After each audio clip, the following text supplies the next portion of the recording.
오늘 우리에게 주신 하나님의 말씀은 마태복음 3장 1절로 12절 말씀입니다. 마태복음 3장은 신약성경 3쪽에 있습니다. 우리 교독으로 같이 한번 읽겠습니다. 3장 1절로 12절입니다. 그때 세례 요한이 이르러 유다 광야에서 전파하여 말하되 그는 선지자 이사야를 통하여 말씀하신 자라 일렀으되 광야에 외치는 자의 소리가 있어 이르되 너희는 주의 길을 준비하라 그가 오실 길을 곧게 하라 하였느니라.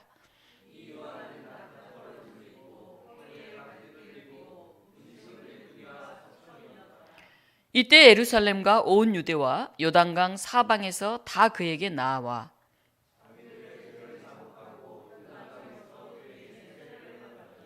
요한이 많은 바리새인들과 사두개인들이 세례 베푸는 대로 오는 것을 보고 이르되 독사의 자식들아 누가 너희를 가르쳐 임박한 진노를 피하라 하더냐. 속으로 아브라함이 우리 조상이라고 생각하지 말라. 내가 너희에게 이르노니 하나님이 능히 이 돌들로도 아브라함의 자손이 되게 하시리라.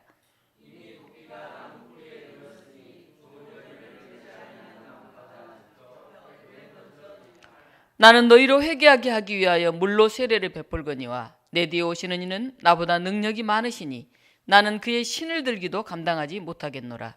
그는 성령과 불로 너희에게 세례를 베푸실 것이요.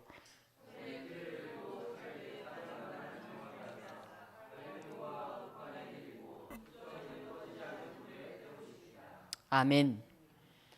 오늘 이 본문을 가지고 세례 요한의 돌직구라는 제목으로 하나님 말씀 증언합니다. 여러분 돌직구 아시죠? 돌 같은 직구. 야구에서 타자가 배트로 제대로 밀어내지 못할 정도로 힘이 빠르고 강하게 들어오는 그런 직구를 말하죠. 그래서 이 들어오는 직구가 마치 돌처럼 단단하다고 해서 돌직구라고 합니다. 그런데 우리가 일상생활에서 이렇게 얘기하다가 돌직구를 날린다 이런 얘기를 할 때가 있어요. 상대방의 입장을 고려하지 않고 그냥 직설적으로 딱 이렇게 말하는 걸 가리켜서 돌직구를 날린다 이런 표현을 합니다. 성경에 보면 돌직구를 날리는 사람들이 있어요. 대부분이 예언자들입니다. 구약시대 예언자들이 사람들의 마음에 상처가 될 수 있는 너무나 심각한 그런 얘기들을 딱 그냥 합니다. 그런데 이런 예언의 목소리가 끊긴 지 400여 년이 지났을 때 다시 돌직구를 날리는 선지자가 나타났습니다. 바로 세례 요한입니다. 예수님보다 6개월 먼저 태어난 요한은 그가 30여 세쯤 되었을 때 유다 광야에 나타나서 갑자기 외칩니다. 회개하라! 천국이 가까웠다! 이렇게 외칩니다. 유다 광야라고 하면 10황무지, 엔게디 황무지라고 불리는 곳이에요. 그러니까 황무지라고 하면 우리가 굉장히 안 좋다 이렇게 생각하기 쉬운데 그 유대인들은 광야를 우리가 생각하는 그런 소외된 황무지로만 생각하지는 않았어요. 이 10황무지, 엔게디 황무지를 유다 광야라고 이렇게 부른 이유는 그 땅이 유다 지파에게 속한 땅이었기 때문에 그렇습니다. 그것은 신앙적, 예언적 의미를 갖는 그런 아주 특별한 곳이었습니다.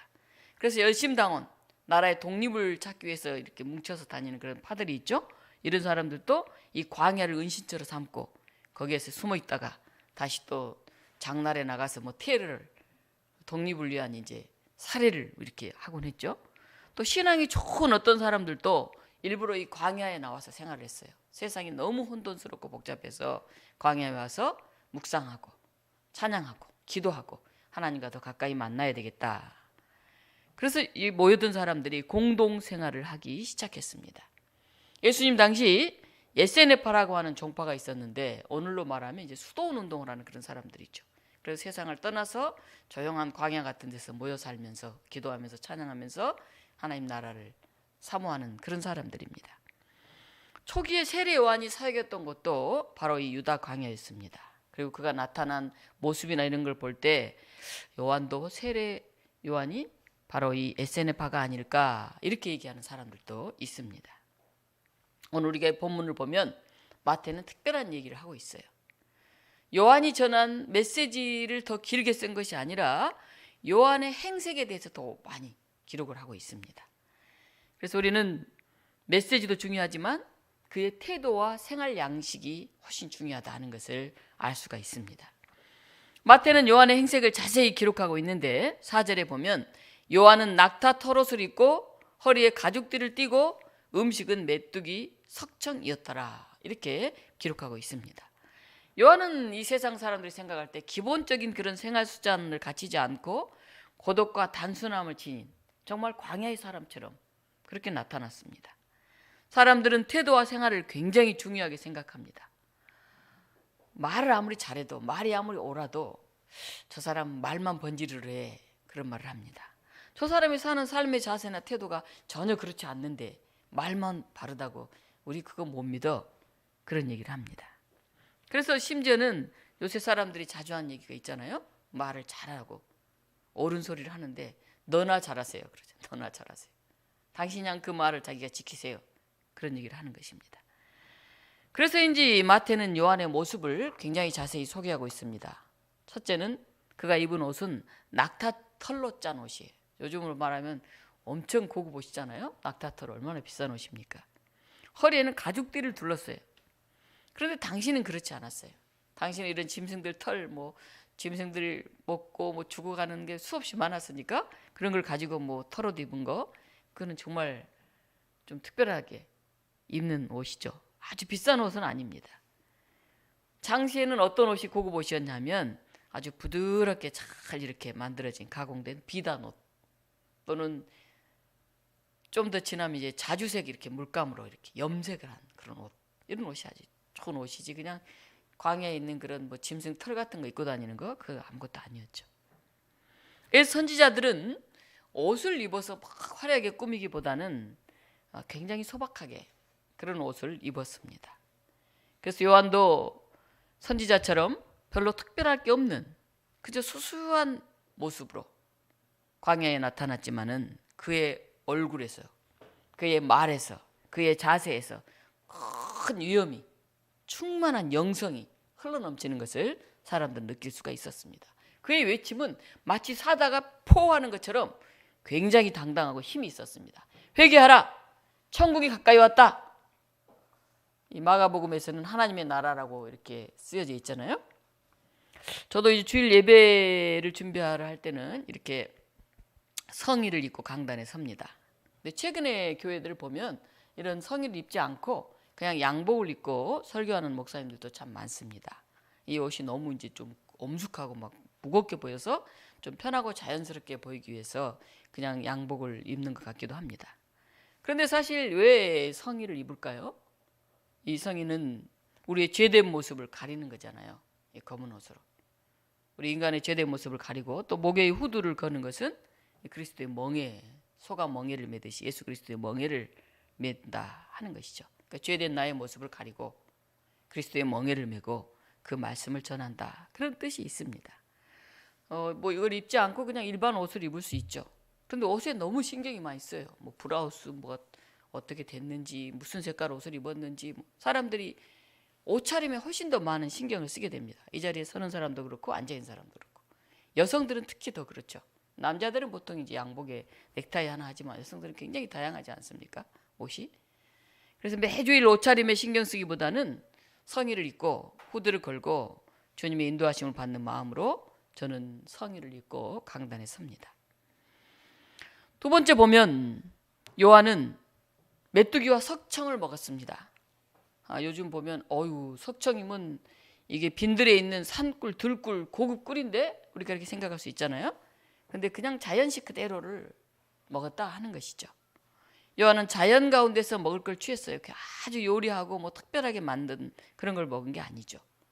음식은 사람들의 성품에 굉장히 많은 영향을 끼친다고 합니다. 그래서 일반적으로 채식을 하는 동물이 육식을 하는 동물보다는 더 순하고 더 부드럽다고 그럽니다. 돌을 닦는다고 하는 이제 스님들도 육식보다는 채식 위주의 그런 식사를 합니다. 또 고기를 너무 많이 먹다 보면 우리가 탐심이 일어나기도 하고 또 환경오염을 불러일으키기도 합니다. 최근 들어서 축산업은 가난한 사람들이 먹을 곡식을 너무 많이 축내고 오염을 불러오기 때문에 고기를 좀 덜 먹자 하는 운동이 일어나고 있습니다. 현대인들은 먹는 것도 검소하고 소박하게 자연식으로 먹는 것이 몸에도 삶에도 좋다는 것을 깨닫게 되었습니다. 바로 요한의 모습이 그러합니다. 단순하고 소박하게 살면서 그는 영성이 충만해서 예수님을 증거했습니다. 그리고 자기 자신을 너무나 잘한 그런 사람이었어요. 우리 마태복음 3장 11절에 보면 요한은 이렇게 고백을 합니다. 나는 너희로 회개하게 하기 위하여 물로 세례를 베풀거니와 내 뒤에 오시는 이는 나보다 능력이 많으시니 나는 그의 신을 들기도 감당하지 못하겠노라.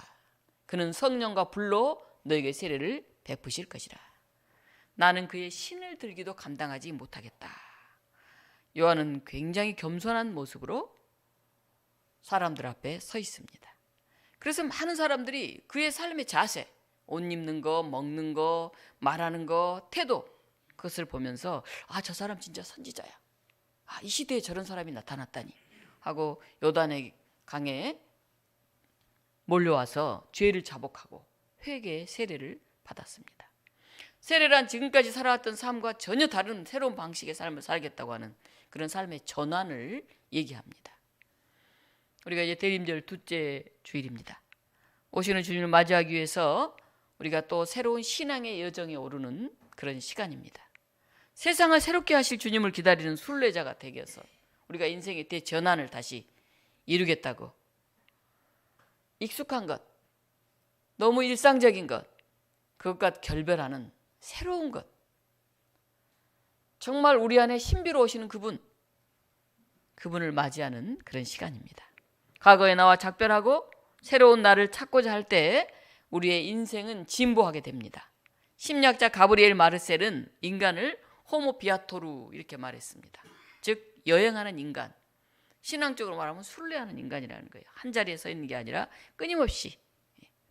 그래서 인간은 한 곳에 안주하지 않고 끊임없이 이동해 왔고 그런 본능이 우리들의 몸에 새겨져 있다고 합니다.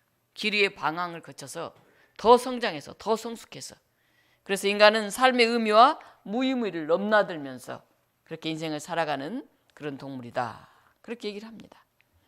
오늘 여러분들 가운데 내 삶이 방향을 잘 잡지 못하고 그저 그렇게 사는 것 같아, 내 일상이 너무 진부한 것 같아, 또 난 너무 심각하니 갈등이 내 안에 있어. 그렇다면 내가 호모 비아토리의 삶을 살고 있는지 들여다봐야 됩니다. 미국의 시인 마야 안젤로는 이런 말을 했어요. 인생은 숨을 쉰 횟수가 아니라 숨 막힐 만큼 벅찬 순간을 얼마나 맞이했는가에 의해서 평가된다. 우리 삶은 순식간에 휙 지나가잖아요. 벌써 2023년 이렇게 지나고 12월 둘째 주를 맞는구나, 그런 생각을 합니다. 그래서 그 찰나를 우리가 탁 포착을 해야 돼요. 지금 지나가는 이 순간을 놓치지 않고 그 찰나, 순간순간을 의미 있는 시간들로 채워가는 그런 삶, 그 삶이 바로 호모 비아토리의 삶입니다. 오늘 또 우리 목회자 또 장로님들이 나와서 이제 특송을 했는데, 우리가 같이 찬양 부르는 것도 중요한데 우리 목회자들, 장로님들, 또 우리 여신도들, 청년들이 이제 특송을 하고 있습니다. 뭐 대단해서가 아니라 우리의 삶을 다시 한번 돌아보면서 준비하면서 함께 예배를 드린다는 의미가 있죠. 이제 성탄절이 다가옵니다. 이번 성탄절은 월요일이더라고, 25일. 전날 24일에 우리가 함께 성탄 축하잔치를 준비합니다. 우리 교우들이 그렇게 많지도 않고 뭐 아이들이 막 나와서 잔치할 수 있는 그런 상황도 아니지만 우리가 기도하는 마음으로, 찬양으로, 또 악기로, 또 몸으로, 또 우리 편지로 오실 주님을 맞이하는, 그리고 우리가 할 수 있는 아주 작은 이 순간의 찰나를 열어가는 그런 성도들이 많았으면 좋겠습니다. 뭐 그저 그렇지 뭐 이렇게 지나가면 일상이 그냥 휙휙휙 지나가요, 무의미하게. 근데 이 평범한 일상을 그렇게 확 지나가지 말고 요단으로 나오고 거기서 다시 한번 죄된 삶을 정하고 그리스도의 초청 앞에 몸을 담그고 그 전환의 삶이 되는 그런 성탄절이 되기를 바랍니다. 여러분의 일상을 새롭게 하고 은총과 감사로 찰나를 세워나갈 때 거기서 여러분은 하나님 나라의 신비에 참여하게 될 것입니다. 사람들이 많이 나오는데 거기에 사두개인과 바리새인들이 세례를 받으러 나옵니다. 그때 요한이 놀랍게 돌직구를 확 던집니다. 첫 번째, 독사의 자식들아, 이렇게 말합니다. 독사라는 독을 품 뱀이잖아요. 이 뱀에게 물리면 어떻게 됩니까? 퉁퉁 부어죠. 때로는 막 살이 썩고 금방 죽게 되잖아요. 젖소는 우유를 생산해요. 그런데 독사는 깨끗한 물을 먹어도 독을 생산해냅니다. 요한은 바리새인과 사두개인들이 오는 것을 보고 말합니다. 누가 너희를 가르쳐 임박한 진노를 피하라 하더냐? 그들이 지금 나오는 것은 참으로 회개하기 위한 것이 아니라 숲에 만약에 불이 나면 뱀이 막 도망가는 것처럼 당장에 다가올 진노, 불심판을 피하기 위해서 그렇게 형식적으로 나오는 것이라는 것입니다. 진실한 회개가 아니면 상황을 모면하기 위한 그런 방책에 불과하다는 거예요. 그리고 너희들의 성품, 너희들의 삶, 그게 실상은 독사이기 때문에 회개하지 않고 회개할 수도 없다는 거예요. 독사가 양이 되거나 소가 되어서 젖을 생산해낼 수가 없어요. 때때로 우리가 사는 세상에도 교회에도 그런 사람들이 있습니다. 기복신앙을 추구하고 자기가 알려지고 자기가 잘 되기 위해서 독 이빨로 다른 사람을 비방하고 물어뜯고 그래서 그 공동체를 흔들어대는 사람들이 있습니다. 오늘 요한이 독사의 자식들아 이렇게 돌직구를 던졌는데요. 우리가 그 공을 탁 맞았다고 합시다. 내게 있는 독은 뭘까? 한 해를 보내면서 예수님 오시는 이 시간에 내가 정말 회개하는 마음으로 주님을 맞이해야 되는데 나의 게으름은 없었나 올해? 정말 나의 완악함은 없었나? 더 최선을 다하지 못한 부분은 없었나? 다른 사람에게 힘들게 했던 그런 나의 몫은 없었나? 뭐 남을 막 헐뜯어서 힘들게 할 수도 있지만 해야 할 자기 몫을 하지 않을 때 자기의 책임을 온전히 감당하지 못할 때 그때도 그 가족 공동체라든지 교회 공동체라든지 직장이나 사회 공동체가 힘들죠. 우리 독사의 자식들아, 돌직구 앞에 우리가 자신을 성찰하는 시간이 되었으면 좋겠습니다. 요한은 또 두 번째 돌직구를 던집니다. 뭐라고 합니까? 죄를 자복하고 회개에 합당한 열매를 맺어라 이렇게 말합니다. 너희 죄를 자복해라. 그리고 거기에 맞는 열매, 삶, 실천이 있어라 이렇게 얘기를 합니다. 나무는 열매를 맺습니다. 우리 인격도 열매를 맺어 하나님의 성품에 가깝게 자라납니다. 예수님을 믿는다는 것은 우리의 옛 습관을 벗고 회개에 합당한 열매와 인격의 변화를 가져오는 것입니다. 요한은 심하게 그런 얘기를 하죠. 손에 키를 들고 자기의 타작마당을 정하게 하사 알곡은 모아 곳간에 들이고 쭉정이는 꺼지지 않는 불에 태우리라. 이미 도끼가 나무 뿌리에 놓였으니 좋은 열매를 맺지 않은 나무마다 찍혀 불에 던지리라. 열매가 없는 나무는 불에 던지고 쭉정이는 불에 태우고 굉장한 심판의 메시지를 요한은 얘기하고 있습니다. 사람들이 아마 뜨끔했을 거예요. 사람들은 열매하면 눈에 보이는 것, 뭐 물질 이런 것만 생각할 수 있는데 가장 크고 귀한 열매는 사실 사랑의 열매예요. 사랑이 있는 곳에 평화가 깃들입니다. 세상이 전쟁과 분열, 갈등으로 점철돼가는 이때에 우리가 평화를 만드는 사람들 그리고 평화의 열매를 맺는 사람들이 되어야 할 것입니다. 한국전쟁이 끝나가던 때였습니다.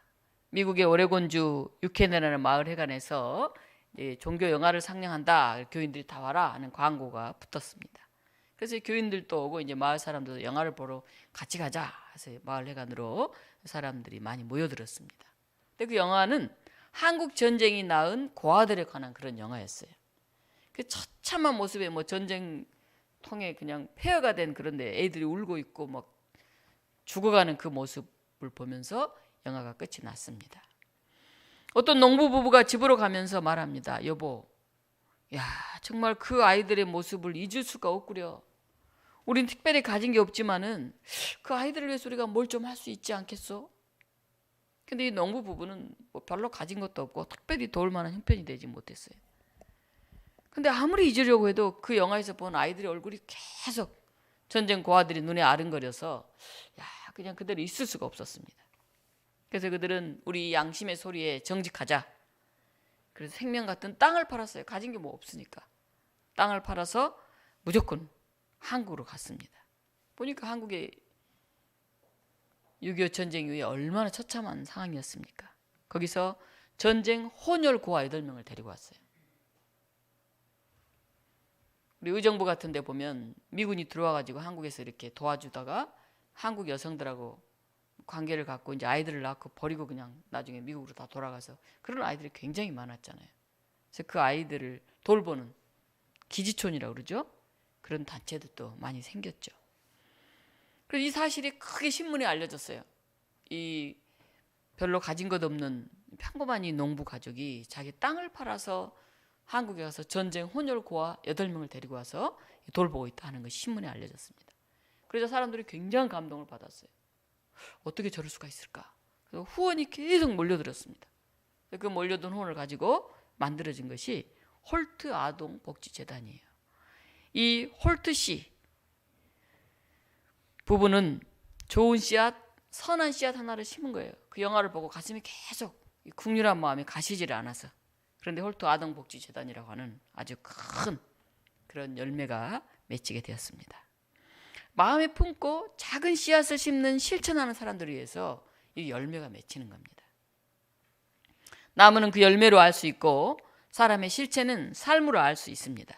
교회를 오래 다녔어도 참으로 회개하지 못한 사람, 삶의 방향을 전환하지 못한 사람, 변화의 열매가 없죠. 변화의 열매는 성경을 많이 아는 거, 종교적인 어떤 상황을 잘 아는 거, 무슨 직분이 높아지는 거, 그런 게 아니죠. 그 사람의 인격, 그 사람의 생각, 그 사람의 삶의 모습으로 나타납니다. 성탄절이 되면 뭐 구제하겠다고 막 이렇게 하는, 잠깐 반짝하는 데도 있잖아요. 근데 평소 일상의 삶 속에서 우리 주변에 있는 이웃들을 얼마나 돌아보는지, 우리 마음속에 빚진 자의 심정으로 이 세상의 평화를 위해서 얼마나 헌신하는지, 우리는 그런 모습을 보아야 할 것입니다. 불평과 원망하던 입술이 감사로 바뀌고 세상 쾌락을 찾던 삶이 주님을 위한 섬김과 헌신의 삶으로 바뀌고, 그래서 교회를 다니고 예수님이 마음속에 깊이 들어오면, 주님 우리 안에 임하면 더 주고 싶고 더 섬기고 싶고, 그런 사람들로 가득하면 그 공동체는 참 아름다운 공동체가 될 것입니다. 요한이 3번째 돌직구를 던집니다. 스스로 아브라함의 자손이라고 생각하고 자만하지 마라, 그런 얘기를 합니다. 무슨 뜻일까요? 하나님은 이 돌로도 아브라함 자손이 되게 한다. 이스라엘 사람들은 자신들이 아브라함의 자손이기 때문에 하나님께 선택받은 사람들이고 구원받은 사람들이라고 생각을 했어요. 그래서 저 이방인들은 구원받지 못하는 사람, 같이 식탁도 같이 하지 않았잖아요. 자기 의로 가득 찬 이 이스라엘 자손 중에서도 율법과 종교 생활을 잘하는 사두개인 바리새인들, 이 사람들은 다 이렇게 거리에 나가서 오 주님 이렇게 기도 시간에 맞춰서 기도하고, 옷도 치렁치렁 지나면 소리가 치렁치렁 나는 그런 옷을 입고 다녔죠. 그런데 이 아브라함이 우리 조상이라고 그런 말 하지 마라. 하나님은 돌로도 아브라함 자손을 만들 수 있다. 도끼가 나무 뿌리에 놓였다. 좋은 열매를 맺지 않으면 불에 던져지리라. 요한이 3번째 돌직구를 탁 던집니다. 사실 자신이 잘났기 때문에 잘 사는 게 아닙니다. 모든 사람에게는 하나님이 주신 그들만의 몫이 있어요. 그래서 자기께 더 많이 주어졌다고 교만하게 자기 의를 주장해서는 안 돼요. 주어진 것이 적다고 너무 좌절해서도 안 돼요. 자기에게 주어진 그걸 가지고 겸손하고 소박함으로 우리가 오시는 주님을 맞이해야 됩니다. 서명숙 씨가 쓴 숨, 나와 마주 서는 순간이라고 하는 책이 있어요. 제주 해녀들의 삶을 8년간 이렇게 밀착 취재하면서 쓴 이야기인데, 그 한 단락 한 단락이 굉장히 감동적이었어요. 사람은 숨을 쉬어야 살아요. 그렇죠? 그런데 숨을 참고 살아가는 사람들이 있습니다. 바로 해녀들이에요. 물속에 들어가면 숨을 참아야 저 아래 들어가서 이제 여러 가지 조개나 뭐 이런 걸 딸 수가 있죠. 낙지도 잡고. 그래서 숨을 참을 수 있는 시간, 그걸 폐활량이라고 그러는데요. 이 숨의 길이는 폐활량이 땅에 달라요. 근데 이거 타고난 길이가 있다고 그래요. 여러분도 어떤 사람 물속에 들어가서 몇 분 있을 수 있는지, 물론 연습하면 조금 나아지긴 하지만 완전히 달라지지는 않는다고 그럽니다. 숨의 길이는 해녀의 기량이고 이 물고기나 이런 것 잡을 수 있는 그 차이로 바로 이어집니다. 숨이 길어야 깊은 바다에 들어갈 수 있어요. 그래서 숨이 긴 사람이 들어갈 수 있는 바다가 정해져 있다고 그래요. 상군 해녀, 중군 해녀, 하군 해녀 이렇게 있어요. 그런데 상군 해녀는 저기 먼 바다에 가서 이제 전복들이 그런 데 많은데 잡아와야 되는데 먼 바다에 안 가고 여기 좀 중간 바다에 가서 이렇게 중군 해녀 들어가는 바다에 가 있으면, 그러면 중군 하군 해녀들이 삼촌 이 바다에 들어오지 맙쇼 이렇게 하고 이제 내보낸다 그래요. 당신 숨의 길이만큼 있는 대로 가야지 왜 여기 와서 있냐고, 그렇다는 거예요. 더한 실력이 있는 사람이 낮은 바다에 머물면 안 된다는 거예요. 참 굉장한 가르침인 것 같아요. 우리나라는 막강한 자본력을 가진 대기업이 중소기업, 심지어는 골목 상권까지 다 위협해서 잘 된다고 그러면 싹쓸이를 합니다. 이 자본주의 사회에서 상상하기 힘든 해녀들의 룰이 있잖아요. 당신 숨의 길이가 되는데, 역량이 되는데, 힘이 있는데 더 깊은 곳에 도전해야지. 여기는 좀 역량이 부족한, 여기는 아주 부족한 중군, 하군 해녀들이 들어가는데 오면 안 돼! 라는 겁니다. 숨이 일할 것을 좌우하는 본인의 기량이라고 한다면 물때와 바람은 외부의 조건이 아무리 뛰어난 그런 상군 중에서도 대상군 해녀라고 해도 물때와 바람을 거역하면 안 돼요. 그래서 해녀들은 압니다. 사람이 자연을 절대로 이길 수 없다. 그렇게 해녀들은 말해요. 현대 애들은 뛰어난 기술력으로 온갖 변형을 하고 뭐 해가지고 뭐 자연을 다 자기들 걸로 하려고 하지만 해녀들은 그렇게 하지 않아요. 아무리 바닷속에 물건이 많아도 아무리 급한 돈이 필요해도 물때가 맞아야만이 물에 들어갈 수 있어요. 그래서 밀물과 썰물의 차이가 별로 없는 조금 때에는 물질을 할 수 없기 때문에 한 달에 12일이나 많아야 15일 정도만 물질을 할 수 있다고 그래요. 근데 작업을 하는 동안 물때가 바뀌거나 갑자기 바람이 불면 파도가 거세지기 때문에 빨리 모든 욕심을 다 내려놓고 거기서 무조건 철수해야 된다고 그럽니다. 해녀들은 늘 바람이 오늘은 얼마나 부나 일기예보에 늘 쫑긋하고요. 생각지 못한 바람이 불면 바로 거기에 순응을 합니다. 그래서 해녀들은 대부분 자연주의자들이고 생태주의자들입니다. 그런데 이 상군 해녀들도 나이가 들면 숨이 막 이렇게 빨리 차잖아요. 그래서 작업 시간이 점점 줄어들어서 깊은 바다에서 물질하기가 버거워진다고 그럽니다. 그럼 이 손녀뻘 되는 이 젊은 해녀들에게 밀려요. 그래서 그런 나이든 해녀들을 위해서 만든 노후 보장책이 있는데 할멈 바당이라고 해요. 바당. 바다를 그 바당이라고 그러더라고요. 수심은 별로 낮은데 거기에 바위여라고 하는데 바위가 많이 발달해가지고 해산물이 풍부한 그런 바당 그 밭을 딱 정해서 여기는 나이든 해녀들만 작업하는 곳 이렇게 정해놨어요. 그러니까 힘이 덜 들고 수확이 좋은 구역을 양보하는 해녀들을 보면서 이제 진리를 배운다고 그래요. 젊은 사람도 자기는 언젠가 늙어간다는 걸 아는 거죠. 나도 저렇게 될 텐데 어른들에 대한 생각을 하는 거죠. 자기에게 주어진 숨만큼 일하면서 자연에 순응하면서 동료들과 자매를 발휘하는 그 해녀사회에 참 인간적인 공동체다 하는 생각이 들었습니다. 우리는 해녀들의 삶에서 겸손을, 배려를, 사랑을 봅니다. 우리가 받은 대로만 순종하고 그렇게 살면 바다는 값없는 은총을 계속 선물로 줍니다.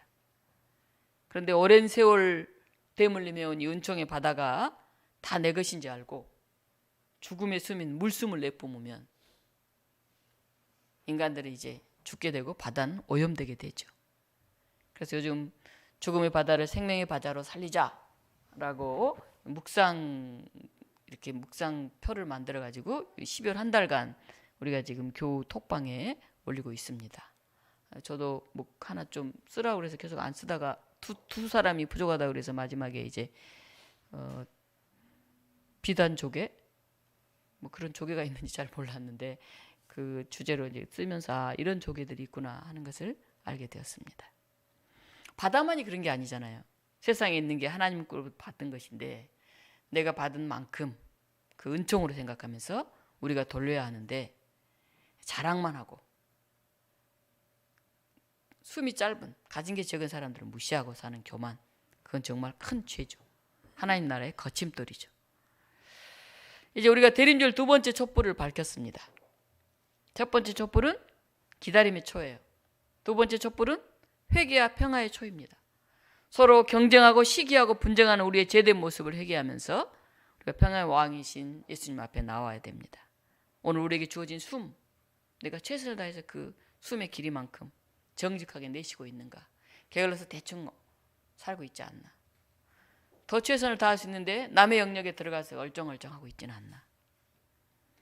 오늘 참여한 순례자로 우리가 살면서 다시 한번 이 세례 요한의 돌직구 앞에 서는 그런 대림절 둘째 주간이 되기를 바랍니다. 이 시간 우리 같이 기도하겠습니다. 우리에게 숨을 주신 것, 그 주어진 숨에 맞게 최선을 다할 수 있기를, 또 자기 숨만큼 살지 못하고 있는 사람들을 배려하면서 나이 든 사람들, 연약한 이들, 그들에게 영역을 우리가 또 존중해 줄 수 있기를 우리 같이 기도하겠습니다. 생명의 하나님, 우리에게 숨을 주신 것을 감사합니다. 우리에게 주어진 숨이 맞게 최선을 다하고 살게 주시옵소서. 성령의 욕심을 내놓게 하시고 내 것이라 자랑하고 함께 노래합니다. 우리 교만을 용서해 주시옵소서. 하나님 나라의 순례길에 서서 우리 죄를 바라보며 참여하게 주시옵소서. 우리의 마음을 참여해 주시옵소서. 우리에게 주시옵소서. 하나님, 우리는 온전히 숨쉬고 있습니다. 주님 그들을 풍요할 수 있게 해주시옵소서. 오늘 오시는 주님 앞에 우리 마음을 열고 엎드릴 수 있게 해주시옵소서. 주님 임재해 주시옵시고 우리 연약한 육신과 우리의 이 험난한 세상, 주님 우리가 그를 넘기게 해주시옵소서. 우리 소리 삼기 큰 것이 다루신 주님, 기쁨을 우리로 온전히 채울 수 있도록 역사해 주시옵소서. 주시옵소서. 우리 삼촌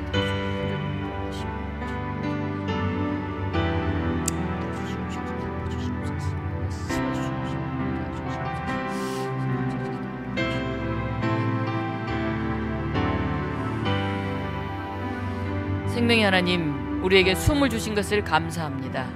주어진 숨에 맡겨 최선을 다하여 살게 해주십시오. 내 숨을 넘어서는 욕심을 내려놓게 하시고 내 것이라고 자랑하며 알게 모르게 다른 이들을 무시했던 교만도 용서하여 주시옵소서. 늘 하나님 나라의 순례길에 서서 우리의 죄됨을 바라보며 참여하게 하옵소서. 우리 안에 하나님으로 채워가게 하여 주시옵소서. 회개 없는 형식적인 종교생활이 아니라 날마다 회개에 합당한 열매를 맺는 찰나를 주님으로 채워가는 그런 풍성한 삶을 살게 하여 주시옵소서. 예수 그리스도 이름으로 기도하옵나이다. 아멘.